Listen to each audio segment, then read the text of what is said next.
আমার কে এই গরিব বানাইছে? আমার ছেলে বানাইছে। ছেলে কেন আমার এই গরিব বানাইলো? রাস্তা রাস্তা আমি একজন বাসা বাসা থাকি।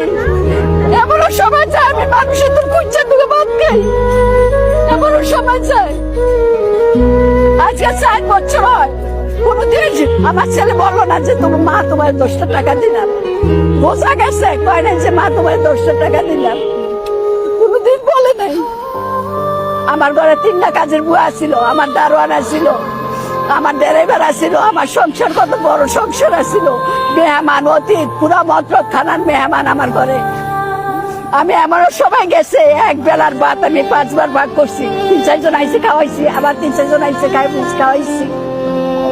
আর এই মানুষ আমি আজকে গরিব, আর মানুষের তো চাইয়া ভাত খাই, মানুষের তো চাইয়া টাকা নেই। কেন